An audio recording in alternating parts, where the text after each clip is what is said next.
সিপাহী বিদ্রোহ আসলে এটি ব্রিটিশদের বিরুদ্ধে পরিচালিত এ দেশীয় সিপাহী জনতার একটি বিদ্রোহ এবং এটি 1857 সালে সংঘটিত হয়েছিল।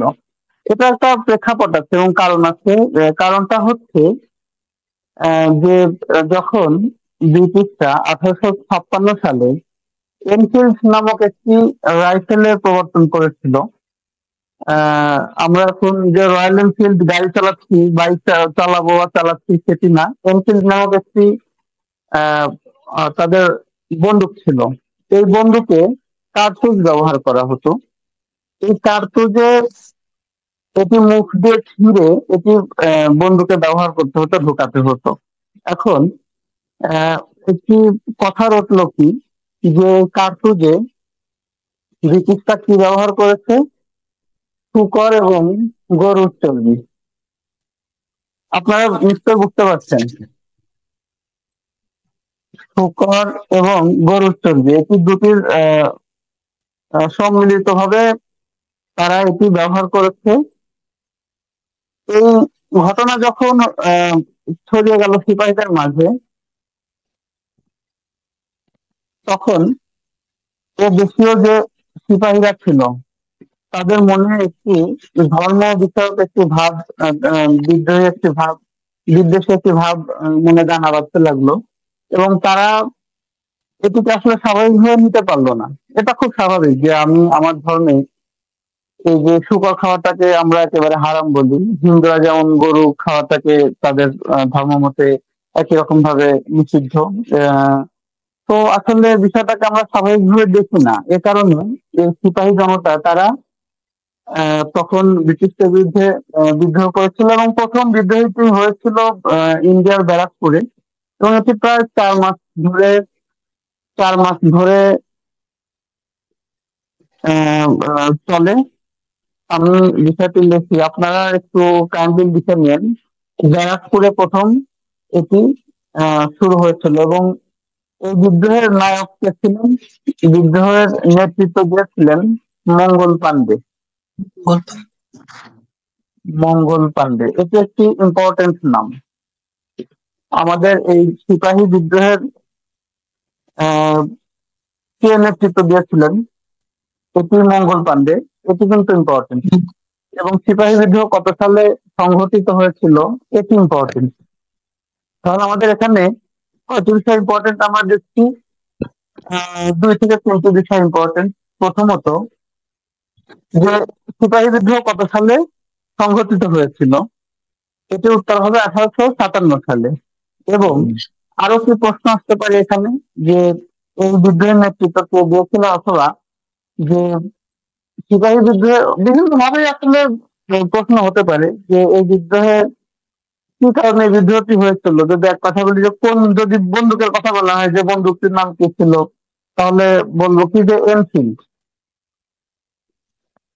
এনফিল্ড নামক একটি বন্দুক তখন ব্রিটিশরা প্রবর্তন করেছিল। সেই বন্দুকে ওই যে কার্তুজ ব্যবহার করা হতো, আসলে এই কার্তুজে ওই যে আহ, শূকর এবং গরুর চর্বি মিশ্রিত কার্তুজ। এই কারণে আসলে এই যে সিপাহীদের মনে একটি বিদ্রোহের ভাব দানা বেঁধেছিল এবং এর ফলশ্রুতিতে সিপাহী বিদ্রোহ সংঘটিত হয়েছিল।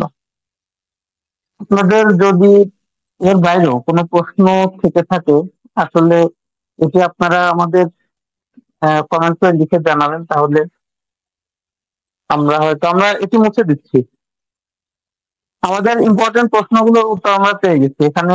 সিপাহী বিদ্রোহ বিষয়ক এই প্রশ্নগুলো ইম্পর্টেন্ট, কেমন?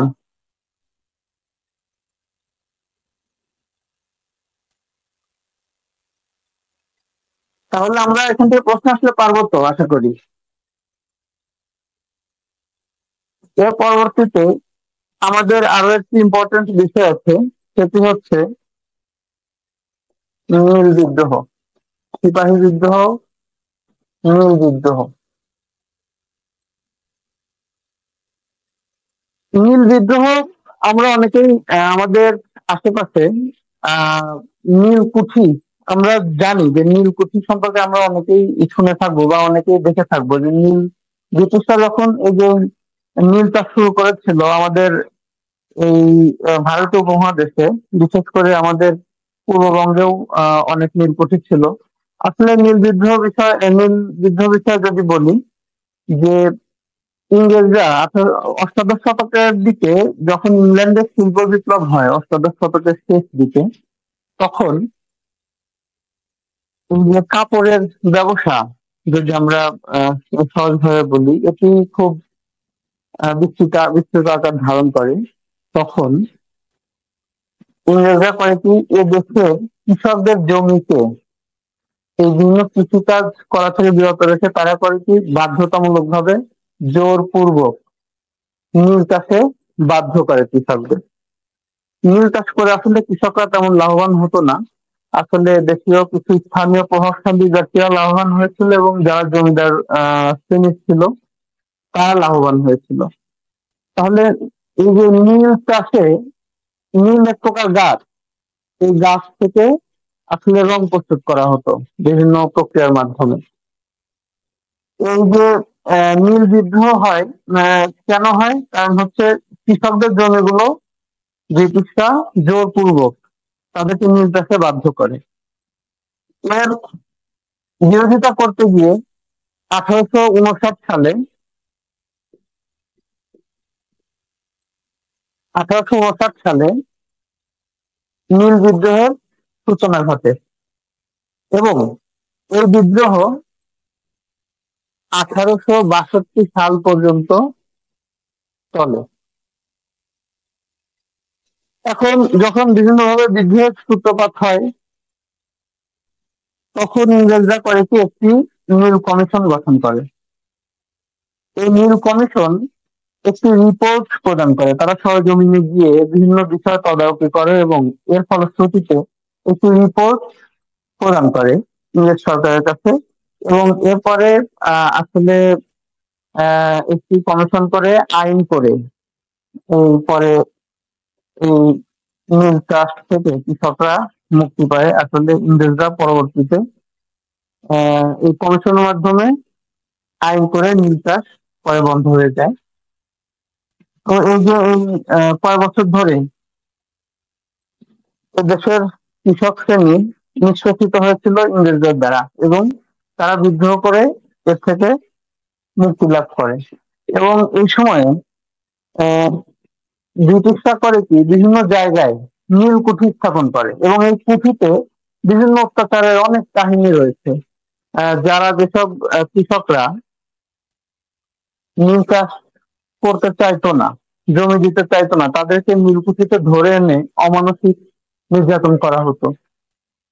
আসলে এসব নির্যাতনের ফলে একসময় আন্দোলন দানা বাঁধে, এবং এর থেকে একটি বিদ্রোহের সূত্রপাত ঘটে। তাহলে এখানে আমাদের ইম্পর্টেন্ট প্রশ্ন আসতে পারে, নীল বিদ্রোহ কত সালে সংঘটিত হয়েছিল,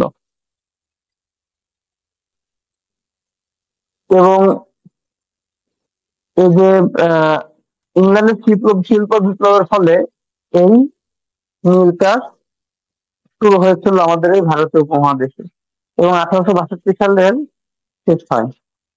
ইম্পর্টেন্ট বিষয়গুলো আপনারা লিখে নিতে পারেন, নোট ডাউন করে নিলে ভালো হয়।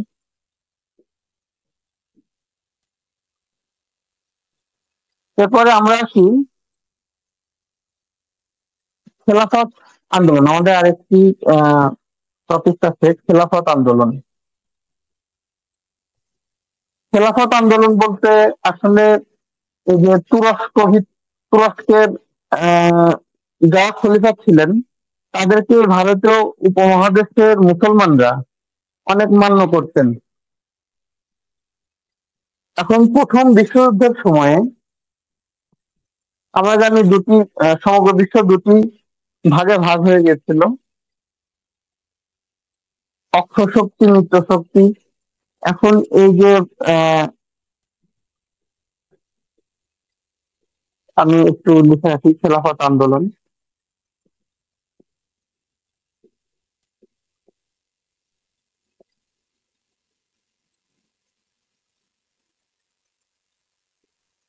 আমি যেটা বলছিলাম, যে প্রথম বিশ্বযুদ্ধের সময়ে এই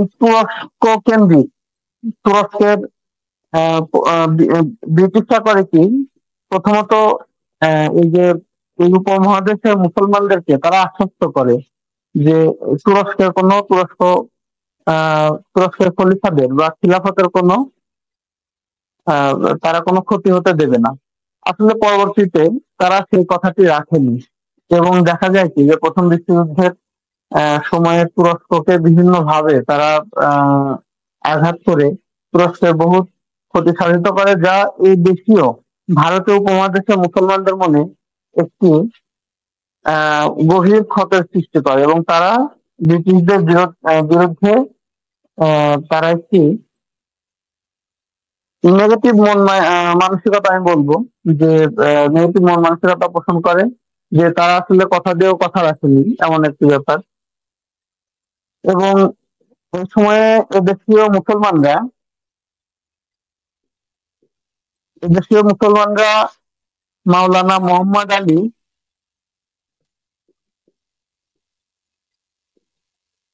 এবং মাওলানা শওকত আলী এদের নেতৃত্বে একটি বিদ্রোহ ঘোষণা করে, মাওলানা মোহাম্মদ আলী এবং মাওলানা শওকত আলী। তাহলে আমাদের এখানে যে ইম্পর্টেন্ট প্রশ্ন আছে যে খেলাফত আন্দোলনের নেতৃত্ব কে দেন, আমরা তাহলে উত্তর কি লিখবো? মাওলানা মোহাম্মদ আলী এবং মাওলানা শওকত আলী।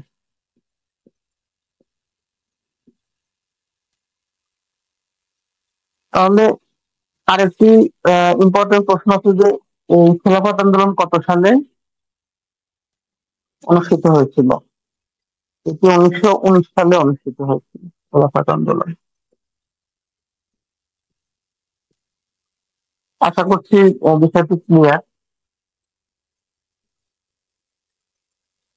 তাহলে খেলাফত আন্দোলন হয়েছিল আসলে তুরস্কের আহ, এই যে খিলাফতকে কেন্দ্র করে, এটি প্রথম বিশ্বযুদ্ধের সময় অনুষ্ঠিত হয়েছিল, এবং এই ভারতীয় উপমহাদেশে নেতৃত্ব দেন কে? মাওলানা মোহাম্মদ আলী এবং মাওলানা শওকত আলী। আশা করছি দেখা যাচ্ছে এখন। মাওলানা মোহাম্মদ আলী এবং মাওলানা শওকত আলী এদের নেতৃত্বে এই খেলাফত আন্দোলন অনুষ্ঠিত হয়েছিল। আমি মুছে দিচ্ছি। এরপরে আমাদের আরেকটি টপিক আছে খেলাফত আন্দোলনের পরে, আছে দ্বিজাতি তত্ত্ব। দ্বিজাতি তত্ত্ব আসলে আমাদের আহ বাঙালি জাতি হিসেবে বাংলাদেশের উদ্ভবের ক্ষেত্রে একটি গুরুত্বপূর্ণ ঘটনা। দ্বিজাতি তত্ত্বের ভিত্তিতে প্রথমত আমাদের ভারত পাকিস্তানের বিভক্তি হয়েছিল। প্রকৃতপক্ষে লাহোরে 1940 সালে বিরোধী দলগুলোর এক সম্মেলন অনুষ্ঠিত হয়। পাকিস্তানের লাহোরে বিরোধী দলগুলোর এক সম্মেলন অনুষ্ঠিত হয়। এই সম্মেলনে পাকিস্তানের মোহাম্মদ আলী জিন্নাহ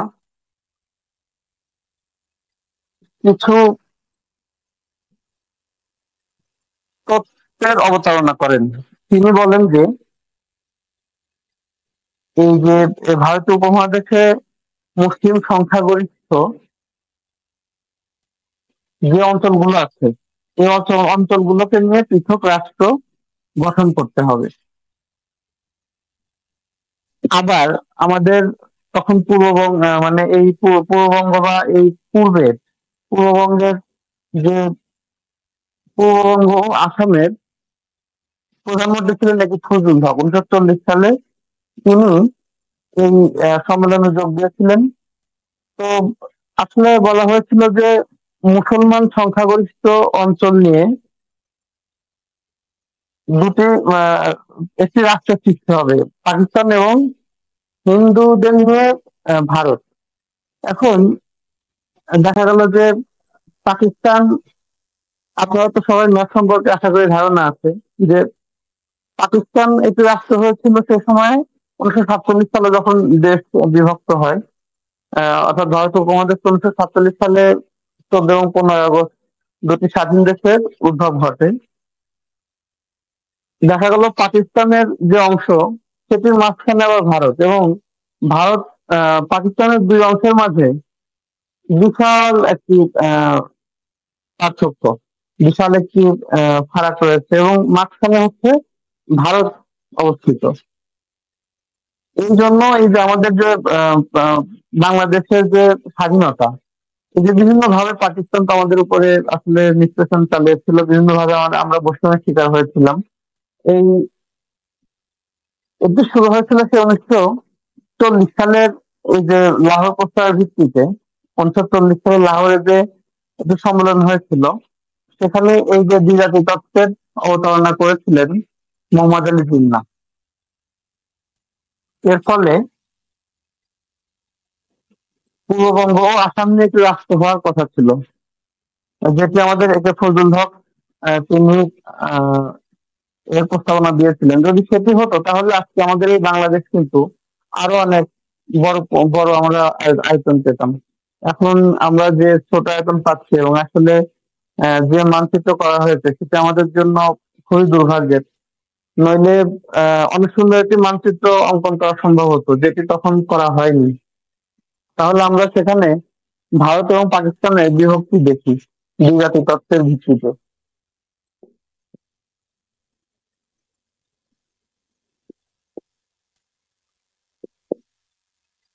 তাহলে দ্বিজাতি তত্ত্বের মূল কথা ছিল যে মুসলিম সংখ্যাগরিষ্ঠ অঞ্চল নিয়ে পৃথক রাষ্ট্র গঠন করতে হবে। আসলে পৃথক রাষ্ট্র গঠিত হয়েছিল, কিন্তু সেখানে অনেক সমস্যার উদ্ভব হয়। যেমন আমি আগেই বললাম যে পাকিস্তান এটি একটি খণ্ডিত রাষ্ট্র হয়ে যায়, পশ্চিম পাকিস্তান এবং পূর্ব পাকিস্তান, মাঝখানে ভারত থাকে, যার কারণে 1971 সালে আমাদেরকে মুক্তিযুদ্ধ করে স্বাধীনতা অর্জন করতে হয়েছিল। এরপরে আশা করছি এখানে কোনো বিষয়টি ক্লিয়ার হয়েছে সবার কাছে। দ্বিজাতি তত্ত্ব অর্থাৎ দুটি জাতি, দ্বিজাতি বলতে তো আমরা বুঝি কি দুইটি জাতি, খুব বিষয়টি সহজ। দ্বি অর্থ তো দুই নাকি, দুইটি জাতি। তাহলে দুই জাতির জন্য আলাদা দুটি রাষ্ট্র হবে, এটা হচ্ছে সহজ ব্যাপার। দুই জাতির তত্ত্ব কি, দুই জাতির জন্য আলাদা দুটি রাষ্ট্র হবে। এখন কাদেরকে নিয়ে হবে? মুসলমান এবং হিন্দু। এবং মুসলমানদের জন্য হয়েছিল পাকিস্তান, হিন্দুদের জন্য ভারত। যদিও আসলে এভাবে বলা ঠিক না, কিন্তু আসলে বিষয়টি সেরকমই হয়েছিল সে সময়। দেখা যায় যে এখানকার এই যে আমরা যখন আমাদের সীমানায় দেখি যে সীমান্তে আমাদের অনেক আমাদের দেশের অনেকের আত্মীয় স্বজন ইন্ডিয়াতে আছে। তো এইভাবে তখন এই দুটি রাষ্ট্র গঠিত হয়েছিল। একটি ভারতীয় উপমহাদেশ ভেঙে দুটি রাষ্ট্র গঠিত হয়েছিল। স্যার আমার একটু ছোট্ট এখানে কথা ছিল। দ্বিজাতি তত্ত্ব আর হচ্ছে স্যার লাহোর প্রস্তাবের মধ্যে বিষয়টা একটু গোলাই যাচ্ছে না। দ্বিজাতি তত্ত্ব হচ্ছে কি, আমি যতদূর জানি এটা মোহাম্মদ আলী জিন্নাহর, উনি মূলত বলছে কি, যেহেতু আমরা পুরাটাই তো আমরা ব্রিটিশ ভারতের অধীন ছিলাম, তো এখানে জাতি হিসেবে হিন্দুরা যেমন একটা জাতি, মুসলমানরাও একটা জাতি। এখানে কথাটা আসছে হচ্ছে 1937 সালে ভারতের যে স্বায়ত্তশাসন, এটার পরে দেখা যাচ্ছে কিন্তু ভারতের হিন্দুদের তুলনায় একটু পিছিয়ে পড়তেছে, মুসলমানদেরকে সবকিছুতে উপেক্ষা করা হচ্ছে। তো এই টপিকটার উপরে ভিত্তি করে মোহাম্মদ আলী জিন্নাহ মুসলমানদের স্বার্থের কথা চিন্তা করে উনি এটা বলছে যে কি, যেহেতু ভারত একটা দেশ, এটা কিন্তু ভারত একটা দেশ নয়, এটা উপমহাদেশ। হ্যাঁ, এখানে তিনটা একসাথে পাকিস্তান, ভারত, বাংলাদেশ, বর্তমানে তিনটাই কিন্তু ওখানে ছিল, এবং এটা ব্রিটিশ শাসনের যেহেতু অধীনে ছিল, তো এটা একটা উপমহাদেশ। দ্বিতীয়ত হচ্ছে এখানে হিন্দুরা যেমন একটা জাতি, মুসলমানরাও তেমন একটা জাতি, দুইটা আলাদা জাতি। এখানে মুসলমানদের আর হিন্দুদের মধ্যে ভাষা ভিন্ন, তারপরে তাদের যে শিল্প সাহিত্য এগুলোও ভিন্ন, তারপরে তাদের যে শিক্ষা নৈতিকতা ভিন্ন। জি স্যার। Right right. তো এর এবং থেকে দুইটা জাতি হিসেবে মূলত এখানে জাতিকে ডিফারেন্ট করা হয়েছে। জাতি একটা মুসলমান, একটা হিন্দু। মুসলমানদের হ্যাঁ সাথে হ্যাঁ হিন্দুদের যায় না। এখান থেকেই জাতি ভাগটা আসছে। আর এটার উপরে ভিত্তি করে 40 সালের যে লাহোরে যে অধিবেশনটা হয়, ওখানেই মূলত আলাদা রাষ্ট্রের চিন্তা তোলা হয়েছে। হয়েছিল, জি জি জি। তখন ওই যে হুম। আমাদের আমাদের এই দেশের যে মুখ্যমন্ত্রী ছিলেন একে ফজলুল হক, তিনি তখন ওখানে অধিবেশনে যোগ দিয়েছিলেন। সেটি আসলে আমাদের এই যে বিরোধী তথ্য আসলে সেখান থেকে এসেছে যে আমরা এই যে আমাদের যে বিভিন্ন কৃষ্টি কালচার ঐতিহ্য এগুলো তো এক এক অঞ্চলের আলাদা আলাদা ছিল, মুসলমানদের এবং অন্যান্য ধর্মের আলাদা ছিল, সেখান থেকে আসলে এটি এসেছে। ধন্যবাদ আপনাকে। আচ্ছা, তাহলে তো ওকে, বিরোধী তত্ত্ব আমরা শেষ করতে পারি। এরপরে আমরা আসি স্বদেশী আন্দোলনে, আমাদের আরেকটি ইম্পর্টেন্ট টপিক,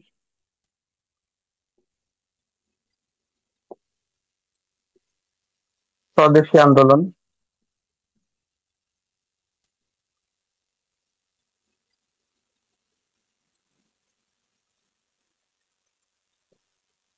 আমার লেখা বোধহয় একটু ছোট হয়ে যাচ্ছে। তো স্বদেশী আন্দোলন এটি হয়েছিল আসলে আমাদের যে এর প্রবক্তা ছিলেন ভারতের, আমরা সবাই চিনি মহাত্মা গান্ধী। এবং এর মূল যে থিম সেটি হচ্ছে যে আমরা নিজ দেশের পণ্য ব্যবহার করব এবং আমরা ব্রিটিশদের পণ্য বর্জন করব। সহজভাবে যদি আমরা বলি যে 1906 সাল, আসলে যে 1905 সালে ইয়া হয়, 1906 থেকে 1911 এটি ব্যাপক ছিল।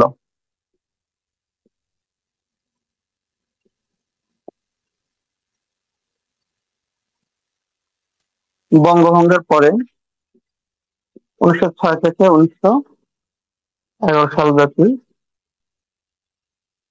এই স্বদেশ আন্দোলন পরিচালিত হয়েছিল। এবং এখানে আসলে মহাত্মা গান্ধী নেতৃত্ব দিয়েছিলেন এবং একে আবার বলা হয় যে বন্দে মাতরম আন্দোলন। এবং এটি কিন্তু এই যে পূর্ববঙ্গেও এর একটি ব্যাপক আমরা ভূমিকা দেখি। এবং এখানে এই সময়ে এই যে ব্রিটিশদের বিরুদ্ধে আন্দোলন হয়েছিল এবং সে সময় এই যে ক্ষুদিরামের নাম শুনি, ক্ষুদিরামের ফাঁসি হয়েছিল এই ব্রিটিশদের বিরুদ্ধে এই সময় স্বদেশী আন্দোলনের ফলেই। এবং তারা করেছিলেন কি, যে যে আমাদের পূর্ববঙ্গে এবং আসামে সে সময় ছিলেন লেফটেন্যান্ট গভর্নর ছিলেন ব্রানফিল্ড ফুলার। তাকে হত্যার জন্য এই যে ক্ষুদিরাম সহ আরো কয়েকজন, তারা একটি হত্যা চেষ্টা করে, যদিও সেটি ব্যর্থ হয়। কিন্তু এখানে ক্ষুদিরাম ধরা পড়ে যান এবং তাকে ধরে পরবর্তীতে ফাঁসি দেওয়া হয়। এবং আমাদের যে ব্রিটিশ বিরোধী চট্টগ্রামের সূর্য সন্তান সূর্য সেন, এই সূর্য সেনও এই সময়ে স্বদেশী আন্দোলনে ভূমিকা পালন করেন। এবং 1930 সালে তিনি কি করেন, যেটি আসলে মানুষ তখন কল্পনাও করতে পারেনি যে ব্রিটিশদের বিরুদ্ধে কোন আন্দোলন করবে। আসলে ব্রিটিশরা এতই ভয়ঙ্কর ছিলেন সে সময়। কিন্তু এই আমাদের সাহসী যুবক সূর্য সেন, তিনি করছিলেন তার সহযোগী সহ এই চট্টগ্রামের অস্ত্রাগার লুট করেছিলেন, যেটি আমরা তখনকার সময় কল্পনাও করতে পারিনি বা পারি না। এবং এর ফলে তাকে ধরা হয়। পরবর্তীতে 1934 সালে সূর্য সেনকে ফাঁসি দেওয়া হয়। তাহলে এই স্বদেশী আন্দোলনে আমাদের দেশের সূর্য সন্তান ছিলেন সূর্য সেন, তারপরে ক্ষুদিরাম।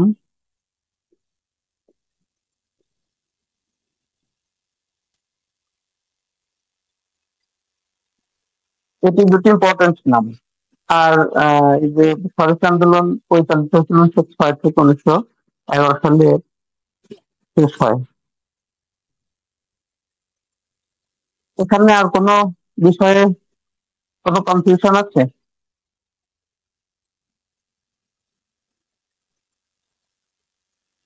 স্যার, সূর্য সেনকে কত সালে ফাঁসি দেওয়া হয়? সূর্যসেনকে 1934 সালে ফাঁসি দেওয়া হয়। 1930 সালে তারা অস্ত্রাগার লুণ্ঠন করেন, চট্টগ্রাম অস্ত্রাগার লুণ্ঠন করেন।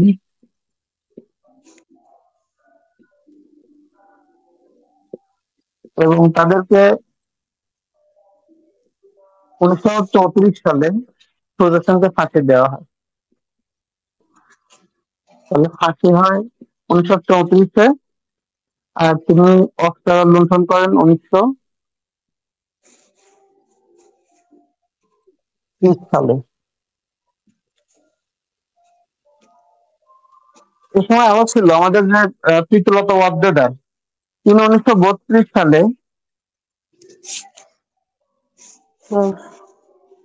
1932 সালে তিনি এই যে পাহাড়তলীতে যে রেলওয়ে চট্টগ্রাম রেলওয়ে আছে সেখানকার ক্লাবে তিনি, আমি একটু ভুল বলেছি, আমি স্বদেশী আন্দোলন 1906 নিয়ে এসেছি, আসলে এটা 1930 সালে হবে, দুঃখিত। 1930 1932 সালে প্রীতিলতা ওয়াদ্দেদার, এটা আরেকটি ইম্পর্টেন্ট নাম।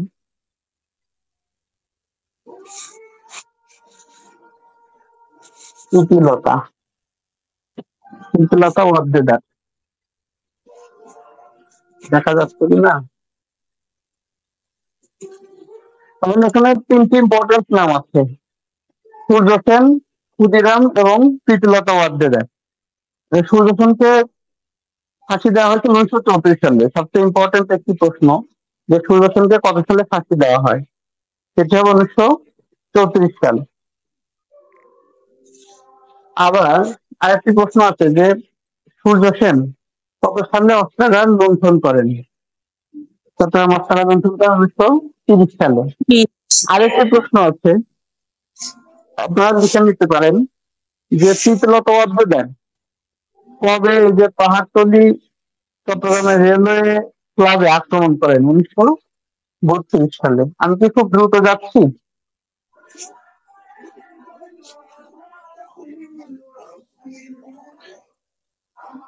1932 সালে প্রীতিলতা ওয়াদ্দেদার তিনি কি করেন? পাহাড়তলীর যে রেলওয়ে ক্লাব আছে সেখানে আক্রমণ করেন। তাহলে এখানে 3টি ইম্পর্টেন্ট প্রশ্ন আছে স্বদেশী আন্দোলনে। সূর্য সেনকে ফাঁসি দেওয়া হয়েছিল 1934 সালে, আবার সূর্য সেন 1930 সালে চট্টগ্রাম অস্ত্রাগার লুণ্ঠন করেছিলেন, এবং প্রীতিলতা ওয়াদ্দেদার তিনি 1932 সালে চট্টগ্রামের পাহাড়তলীর রেলওয়ে ক্লাবে আক্রমণ চালিয়েছিলেন। স্যার রেলওয়ে ক্লাব নাকি হচ্ছে স্যার ওই ইউরোপিয়ান ক্লাব পাহাড়তলি? ওখানে তো আসলে রেলওয়ে, আমি যতদূর জানি রেলওয়ে আপনার, স্যার আমি পড়েছিলাম পাহাড়তলি ইউরোপিয়ান ক্লাবে হচ্ছে কি উনি ওনার একটা দল নিয়ে এই ওখানে আক্রমণ করছিল, মূলত চট্টগ্রাম পাহাড়তলি ইউরোপিয়ান ক্লাবে আক্রমণ নেতৃত্ব দেয়, উনার নেতৃত্বে ছিল পুরা দলটা। তো অভিযান শেষ করে আসার সময় হচ্ছে ওনার যতগুলো সঙ্গী ছিল উনি সবাইকে মানে আগে পাঠিয়ে দিছে, পরে উনি একদম পিছনে ছিলেন। তো সবাই কিন্তু নিরাপদে চলে শেষ মুহূর্তে উনি ওই পটাশিয়াম ইয়া করছিল খাইতেছিল রিং থেকে। হ্যাঁ, আত্মহত্যা করেছিলেন, জি। তাকে তিনি নিজের আত্মসম্মান রক্ষার্থে নিজে আত্মহত্যা করেছিলেন আর কি। জি স্যার, এটা পড়েছিলাম আমি।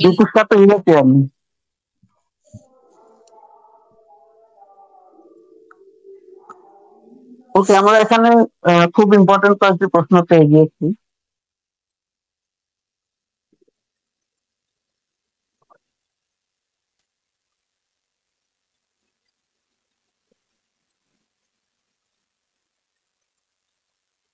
এরপরে আছে আমাদের আরেকটি টপিক আছে অসহযোগ আন্দোলন।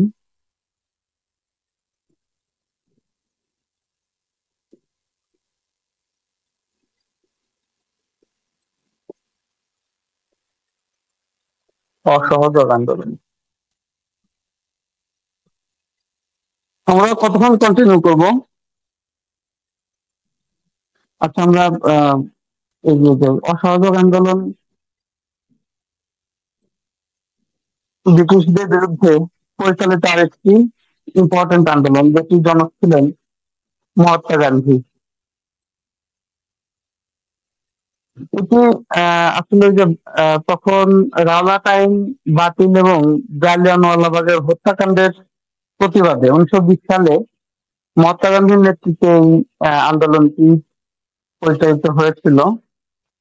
তো এখানে কি করা হয়, এই দেশীয় জনতা তারা করে কি, ব্রিটিশদের বিপক্ষে সব ধরনের অসহযোগিতামূলক কর্মকাণ্ড পরিচালিত করে।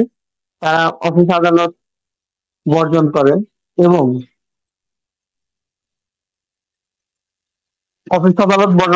এবং ব্রিটিশদের দেওয়া বিভিন্ন উপাধি তারা বর্জন করে। এখানে একটি ইম্পর্টেন্ট বিষয় আছে যে এই সময়ে আমাদের কবি রবীন্দ্রনাথ ঠাকুরও তিনি ব্রিটিশদের কাছ থেকে নাইট উপাধি পেয়েছিলেন, আপনারা জানেন হয়তো। অফিস আদালত বর্জন, ব্রিটিশরা কবিগুরু রবীন্দ্রনাথকে নাইট উপাধি প্রদান করেছিলেন। এই সময় যে জালিয়ানওয়ালাবাগের হত্যাকাণ্ডের ফলে কবিগুরু রবীন্দ্রনাথও তাদের দেওয়া এই উপাধি বর্জন, তাদের দেওয়া এই উপাধিকে বর্জন করেছিলেন। জালিয়ানওয়ালাবাগের হত্যাকাণ্ড সম্পর্কে আশা করি জানেন। এখন এই যে অসহযোগ আন্দোলন, তো দেখা গেল কি যে এ সময়ে এই যে উত্তরপ্রদেশের চৌচিয়া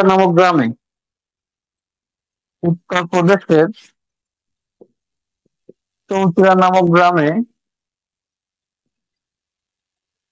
গ্রামবাসীদের সাথে পুলিশের একটি সংঘর্ষ হয়। এই যে 1920 সালে যে আন্দোলনের সূচনা হয়েছিল, 1922 সালে এসে এই আন্দোলন চলতেই ছিল। 1922 সালে উত্তরপ্রদেশের একটি গ্রামে পুলিশদের সাথে গ্রামবাসীদের সংঘর্ষ হয়েছিল এবং এই সংঘর্ষে প্রায় 22 জন পুলিশ মারা গিয়েছিল। এখন এটা দেখে মহাত্মা গান্ধী কি করলেন, যে আসলে এটি ছিল অহিংস আন্দোলন, যেহেতু তো সহিংস আন্দোলনে পরিণত হয়ে যাচ্ছে, সে কারণে তিনি করলেন কি, আন্দোলনকে স্থগিত ঘোষণা করলেন। তাহলে অসহযোগ আন্দোলন কত সালে সংগঠিত হয়েছিল? এটা একটা ইম্পর্টেন্ট প্রশ্ন। আসলে এই যে ব্রিটিশদের বিরুদ্ধে বিভিন্ন অসহযোগিতামূলক কর্মকাণ্ডের ফলে মূলত এই অসহযোগ আন্দোলন সংগঠিত হয়েছিল এবং এদেশীয় যারা ছিলেন তারা ব্রিটিশদের দেওয়া নাইট উপাধি এবং বিভিন্ন উপাধি তারা বর্জন করেছিলেন, এই অফিস আদালত বর্জন করেছিলেন। এর ফলে এই যে 1922 সালে এটি স্থগিত করা হয়, মহাত্মা গান্ধী এটিকে স্থগিত করেছে। আমরা এটি শেষ করি।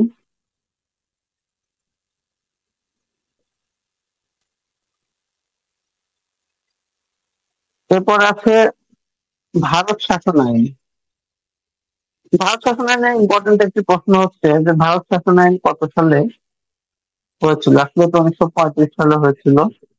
এটি একটি ইম্পর্টেন্ট প্রশ্ন, ভারত শাসন আইন কত সালে হয়েছিল? সাইমন কমিশন ও বোলটেবিন বৈঠকের আলোকে 1935 সালে ভারত শাসন আইন প্রবর্তিত হয়েছিল। ভারত শাসন আইন তাহলে কত সালে হয়েছিল? 1935 সালে। এটা একটি ইম্পর্টেন্ট প্রশ্ন। এখন ভাগ শাসন আইনের মূলত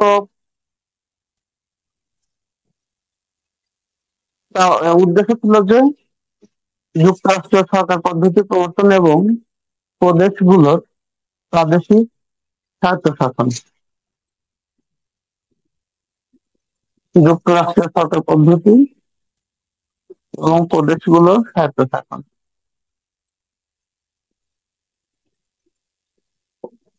আপনারা লেখা দেখতে পাচ্ছেন কিনা আমি শিওর। যুক্তরাষ্ট্রের সরকার পদ্ধতি প্রবর্তন এবং প্রাদেশিক স্বায়ত্তশাসন।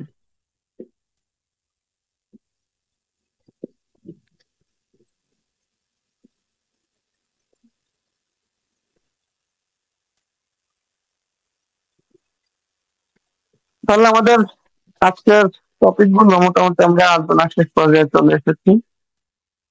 তো কষ্ট করে ধৈর্য ধরে অনেকক্ষণ আপনারা সাথে রয়েছেন, এজন্য সবাইকে ধন্যবাদ জানাচ্ছি। আশা করছি এখান থেকে